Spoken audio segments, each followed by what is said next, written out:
Rachel. Hi, Rachel. How are you? Good. How you doing? Doing great. So to start, I wanted to ask you guys, not only is this a movie about like two different people at the same time not knowing what they want in life and trying to figure it out, while their partners are also on the other side of that, like, well, what about me? But it's fun to watch that kind of chaos happen, knowing that you two are so involved in the writing and directing process and it is your story. How was it getting to have fun on set as actors while also dealing with, the creative stuff behind the scene and making sure it works in the overall story? I mean, for me, the acting was the most fun part because it was like for the couple minutes where I would get to be on screen, I get to throw away all the other stuff and just like be there and act with this person, or or across from Dakota, who is just incredible and just like so quick and so smart and so funny. So it was a blast. I think it's funny because all of filmmaking is built around just making these amazing few minutes that you have everyone, cameras up, sounds rolling, everyone's there, letting them do their thing. So I think all of it feels sort of organically part of one thing. Just that the most pleasurable part is when you're there doing the scenes and it's unfolding sort of in real time and you're getting to experience it. Well, yeah, and this movie also feels so original while also still having that like kind of feeling of those older comedies in like the 90s where it was like all these characters were up to some shenanigans and you're like, well, why are you doing this thing?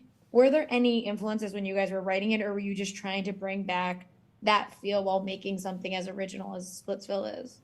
Yeah, there were a lot of we had a ton of influences. A lot of like American comedies, like the original Heartbreak Kid, some of those like early like Arthur Hiller and Blake Edwards films, in terms of the physical comedy and stuff. And then really like some of the the Farrelly Brothers comedies from the 90s we love. Like they're just the slapstick comedy and that is amazing.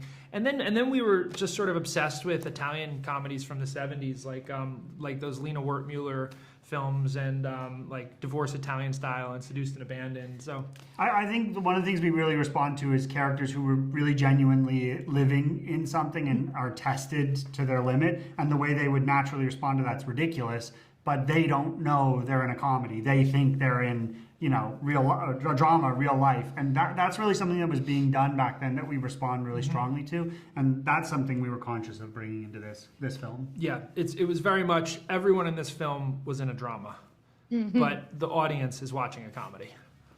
Well, yeah, and for last thing, I just want to ask. So, what was the one like fight moment that you guys were like, okay, well, we can't do this in a fight sequence because no one's gonna believe that we'll survive it? Because you did make me believe you would fall out of a window and survive. But was there anything that took it further? Well, we did fall out a window. That's what I'm saying. I believed that one. Yeah. Like, was there anything that took it further than that? That you had to be like, no? Oh, did we write something that was did further we write than anything? that? No, there was nothing that we wrote that we didn't do. There were things that we wrote that we adjusted, but no, for the most part, we wrote with the idea that like, oh, we're gonna do this. So I think we held ourselves back. Although originally we wanted to do we were gonna fall out the window and land on grass. Right. So we probably would have and they were like, had a shot where better. we like landed blunt force on some grass. But then when we got the house and the location, we're like, oh, there's a pool out there. So then we rewrote it to go into the pool. I think we thought we would get hurt going out of a second story window and landing on each other. I expected to have more injuries than I did. I was injured more than I expected.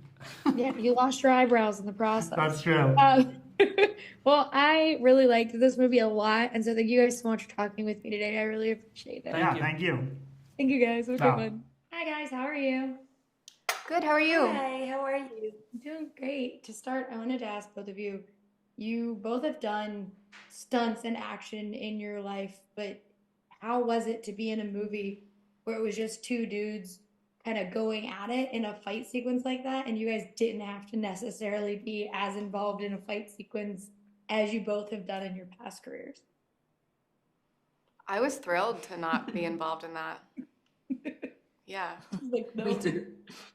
I wanted nothing to do with it. Yeah, listen, let them jump out a window. You guys don't need to hit a pool from a 2-story window. Yeah, it's also like such a bro thing. Like they were so excited about it every day, and they were like in the gym training like they were going to the Olympics to like do the fights, and then getting like physio appointments, and like they basically all thought that they were Tom Cruise, and Adria and I were like, cool, we're gonna go now. I love that. Well, but Nartra, I wanted to ask you, you get to be the female equivalent of the one who doesn't really know what she wants in that moment. And I like that the movie has kind of on both sides, there's one character who is going through that process. When you get to have a little bit of fun with a character like that who she makes some choices she shouldn't, but it is fun to kind of go on that journey with her.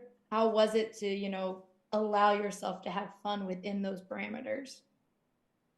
Oh my God, it was so relieving. It was so fun to just play someone who's, trying to figure herself out and is messy. And for the first time in her life, she's being incredibly selfish and just going, I want to just explore and be adventurous and kind of see who I am. And I think, the reality of it is that she kind of learned her lesson quite quickly, and how unfair she and her behavior and her choices, have been. But in the process of it, for me, playing her was, it was a lot of fun. I got to play so many different versions of her as well, which was the most exciting part. And then, you have to go in and, get your man back, and I serenade the crap out of him and in hopes that it'll work. It's kind of heartbreaking, really. Yeah, I agree. And Dakota, I wanted to ask you, we talked for Materialist, that was a more dramatic kind of romantic comedy. If you could if you were putting a bunch of labels on it, and this is just straight up a comedy that feels like it came out of the 90s. How is it to, go through all these different kinds of comedies in your career and figure out which ones are a little bit more over the top with slapsticky elements versus something like a romantic comedy? I don't feel like Splitsville is slapsticky. I think it's honest and sort of raw, and I feel like it portrays these messy dynamics between humans in a really earnest way that makes it very funny. And I don't know. I guess I'm just really drawn to extremely human stories about relationships and about love, and I like that they're not hidden behind, tropes and whatever people think they need to be in a relationship, or think what they should see on screen is what their lives should look like. I like doing the opposite of putting the realness on the screen, so that hopefully perhaps people feel less alone in their mess. Yeah. Well, I loved this movie a lot. I think it's so funny. And like you said, I think it comes from a place of being extremely real and relatable. And so thank you guys for talking with me again. And it means a lot. So I can't wait for everyone else to get to see Splitsville. Thank you. Thank you. It was good to see you again. Good to see you guys. Bye. Bye.